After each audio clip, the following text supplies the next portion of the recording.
Hello, and good morning.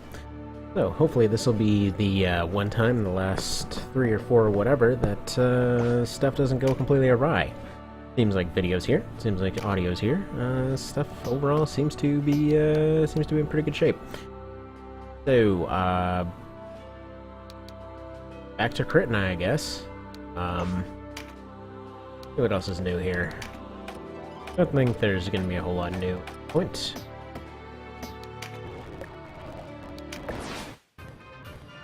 Alright.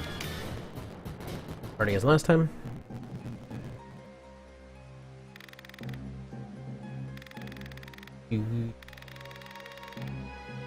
Yeah, actually we basically just took it last week. I mean, thankfully nobody ever bothers to close the gates, so people just kind of come in and out of these places, but whatever. Actually, that's one of the things I've been trying to remake the entirety of Lucked in Age of Empires 2 now. That's actually one of the things I've been doing. There's invincible castle walls and everything, but yeah, they're basically they just don't have gates. Like, you know what? No one ever bothers closing them anyway, so close enough. But yeah, we'll see how that goes. Because yeah, they always show the door on there and the bars and everything else, and they would need somebody to fly over or go inside, and that seemed to be Vin's theory on this, that they're essentially just, you know, having somebody go and fly inside, since presumably there's no way in hell Canopus ever died on anyone's run ever, until one Vision came along, when he actually became mortal. I think yeah, the only time that Canopus ever died on any sort of run that I did anyway was in that Catch-22 challenge I tried to do ages ago. And yeah, that was mostly just because, well, everybody was stuck with really limited gear, and he still was one of the last ones to go anyway, so it was more or less when he died the run ended, because he's all crazy overpowered and whatnot in base game, so kind of one of those kinds of situations. But yeah, no, just the idea behind that run was pretty much just you can only use what you end up getting as loot, and yeah, you can't use the store for anything. And you can you only get pretty much 2 of each class. So if 2 units die for each class, then that class is dead. It was a way to make the base game kind of more tragic. Will say though, wouldn't recommend it. Can't say that it was terribly well logical. Logic was definitely missing there, because essentially it came to a situation where you finally had 2 or 3 units that could actually do damage, everyone else could do 1. Maybe they have like a 10% chance to get a debuff off. You wind up with units with basically no abilities or anything else, because well, A, they keep dying. In order to prevent the class from dying, they have to recruit somebody else to take their place. So if they can't recruit somebody else to take their place, well, then your class just dies. But yeah, it was kind of weird in that mages had to find other uses aside from being mages, because again, there was kind of no point for them in that run. Since more than likely, you know, they weren't lasting very long. So you get somebody that learned some abilities, they just suddenly get erased, and rip those abilities for the rest of the run. That happens. Other than that, you're pretty much unrestricted as far as what cheap items and whatever else you could use. It was up and down, you know. But yeah, if you're stuck to base game, you can't try One Vision for one reason or another. Like, if you happen to be one of these folks that has no means of modding stuff onto a PC and only has a Vita, then, you know, that's kind of the weirdly specific reason that anyone should ever try that sort of challenge. I think we're just gonna take out this dragon, have everyone else pile on Marino, and that might be it. Let's do the entirety of Coritanae again, because it didn't get recorded the first time. Such things happen. And usually, often, you know, they happen.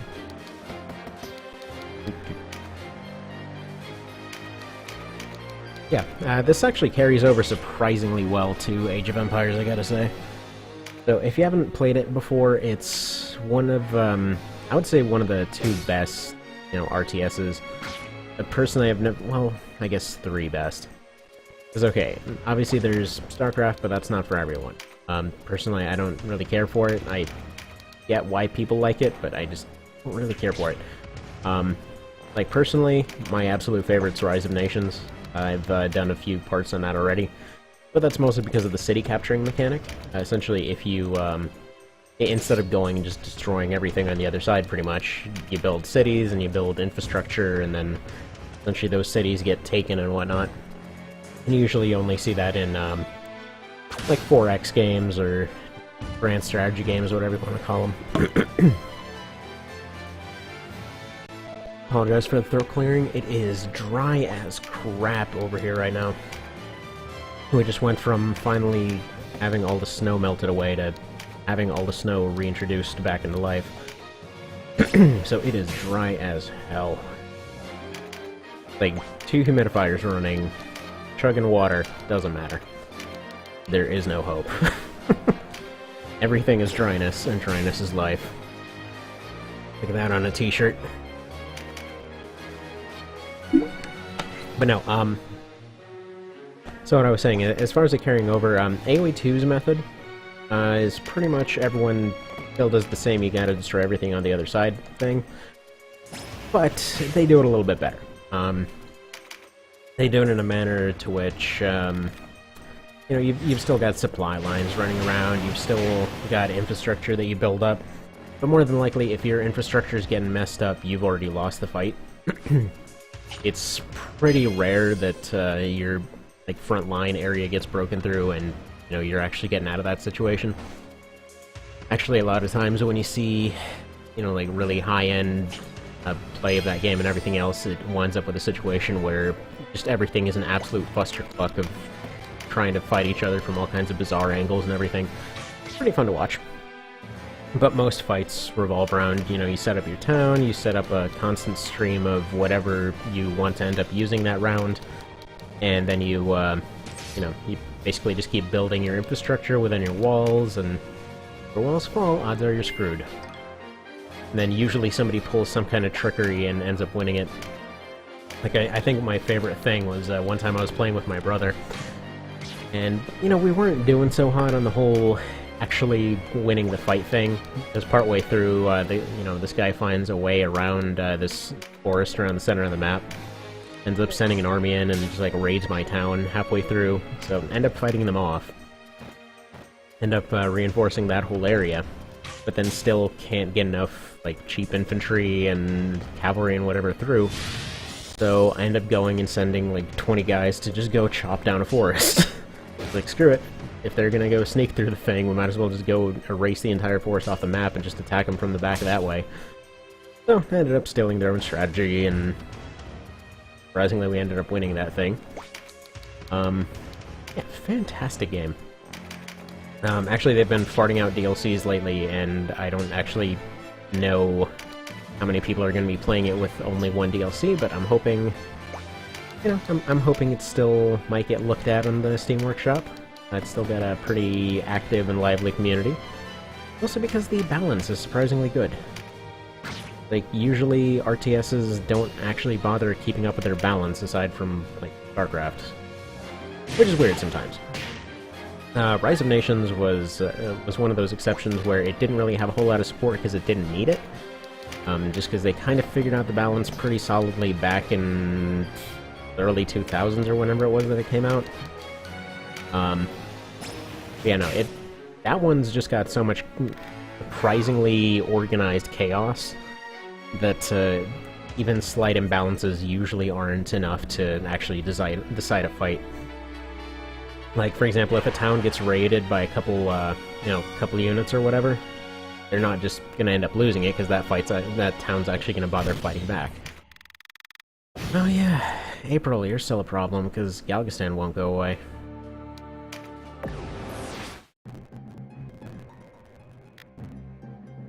Leonard, why are you leading them?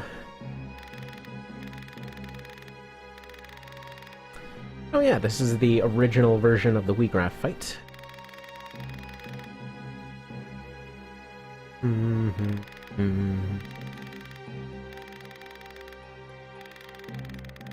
Actually, come to think of it, right, it wasn't Galgaston that took it, it was the Wallister that took it this time. I don't know. Chaos always confuses me. Jeez.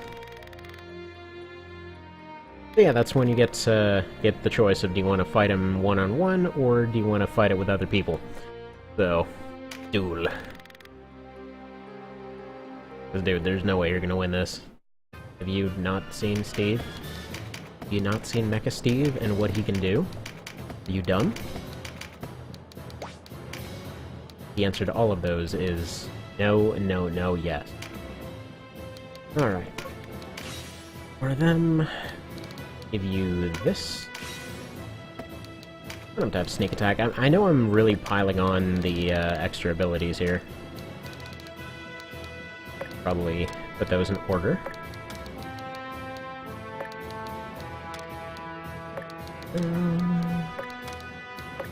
There we go. That looks about right. So yeah, Fey Pact is basically free, Steel is basically free, Speed Star is if you need speeds, you know, Sneak Attack for this one. I'm hoping to be able to just alternate Sneak Attack and speed. And since this is a one-on-one, this, so we might as well give him a shield. Go. Do this thing. Pretend you're gonna have a chance. Guardy? Are you saying your Guardies at me? I love how even on this one, they just couldn't let you start right here. Why can't you let us start right there? Why does it have to be slightly off-center and then everyone's just like a little bit off? I hope once maps are editable, I really hope that there's an opportunity to actually like reposition the starting area. Oh man, some of these are just so weird. Alright, let's do... Defense or offense? We want offense. Steve has HP out the rear end at this point, so... make you a bit stronger. Movement range, yeah, you're perfect right where you are.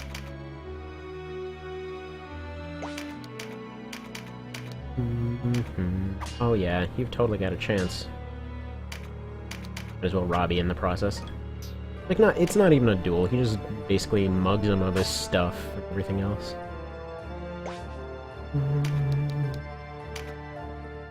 Here, open up the opportunity of a... Actually, he's not going to be able to get a back attack off, is he? Ow. Well, going all super fast mode it is.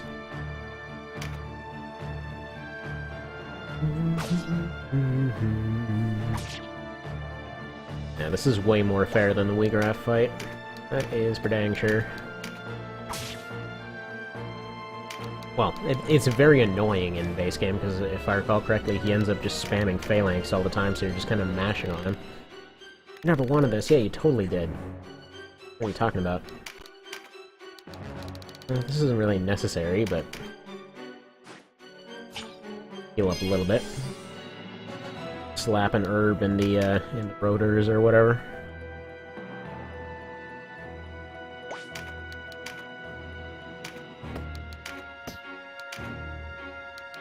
Speed Star. You know what? I kind of wonder how the game would go if skills like Tactician were actually built into the class. Here. Go in second. Poison. Now, let's see how much damage this does.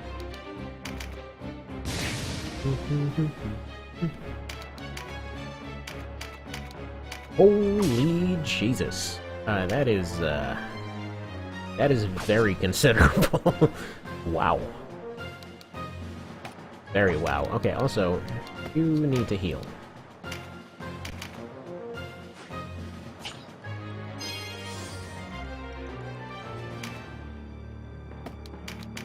There.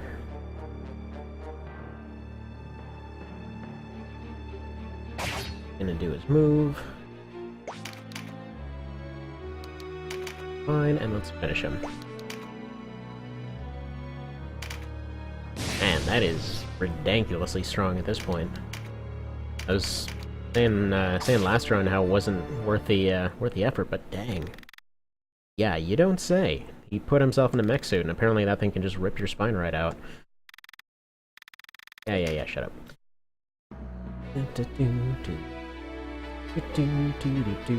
So yeah, basically he just says, oh no, the Duke's a douche, you should go take over for him. It's kind of funny, because on the other routes he goes exactly opposite to that. Oh yeah! This guy actually survives this time! So, you know what? Actually, come to think of it, is, no, what's his face? Hector. Hector, the, friggin' Greek hero guy, yeah, no, he's dead, but his dad's alive, at least. He's a little bit too old to be carrying on that family, but...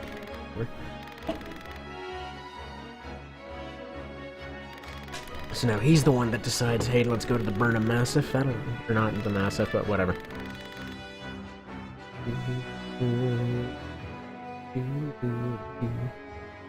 So this time they decide to go through the mountains on their own, through Mount Webbery.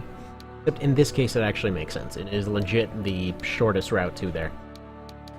You have Open Eyes. I haven't gotten that title in a while. Deal on that one. Yep. Earned the plot. Okay, anything new for you? I think we should have another shop update. Truckers? New truckers! Alright. I'm gonna make a heavy version. Rated, beta, steel, and a non. That one. We need refined. Man, this crafting system's so much better.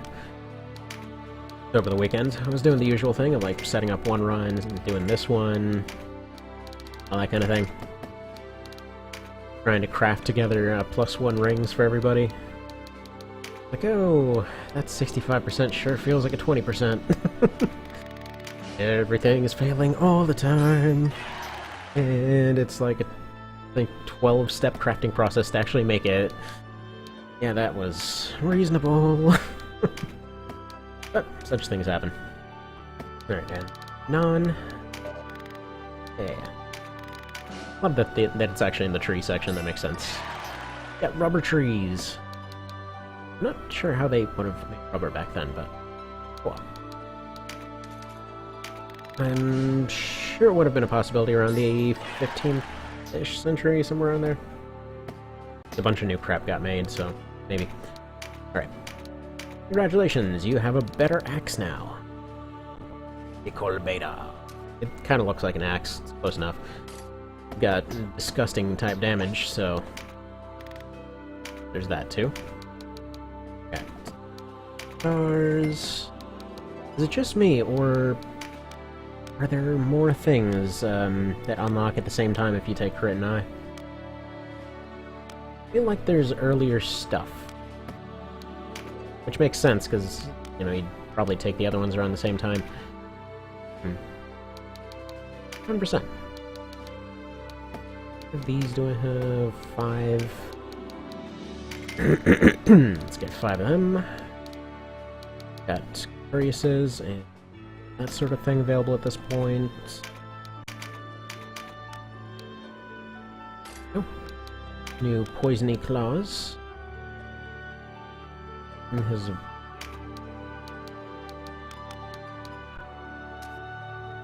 less health. So much health right now. I think he's fine with his mediums here.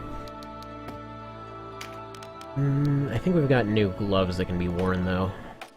Those bows are going to be the best for a very long time. Heavy crossbows could use improvements. Daggers and a staff could use improvements. Possibly rings, but we'll see. Alright, what are we looking at stick-wise? God. Do you really want to go paying money to get your hands on an Elder Rod? Because that doesn't sound like a good time. Alright, bolo knives. Close. Yep, I'm still always confused now by the definition of a barong. Because it's got so many different variants that surprisingly came up. But, oh well. Melee weapon. What do we need for you? Platinum and a non. Right, there we go. Speed this up just a little bit. Why am I not cutting this off yet? Hell if I know. Probably should've. Oh well, at least this stuff's available earlier on. It's a little bit frustrating, to say the least. So base game, you kind of run into a thing around this point where just you can't do a whole lot of crafting of any description. Man, we just sold a lot of friggin' weed to these guys. Anyway. Yeah, Denim, the world's most interestingly neutral drug dealer.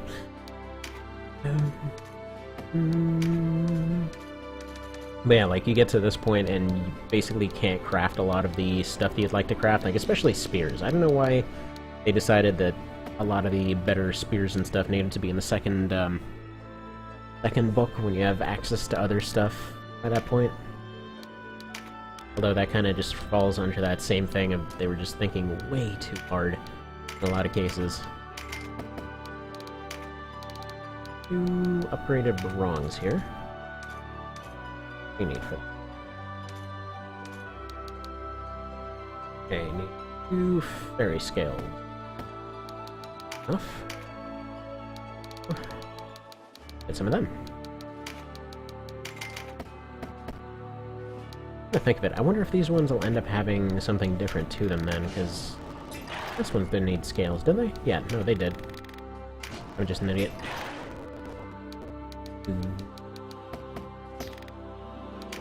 Oh wait, got to check on crossbows.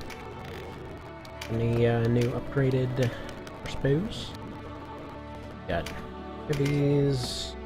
A little bit more money for that last one. Enough, I think. Just enough. Okay, so now we've got 80 bucks to feed the entire army going across a mountain. Doesn't seem like a problem. And, yeah, next time is gonna be Hell Mountain. Yeah, the one that always seems to cause casualties. See if that ends up happening again. Hopefully not.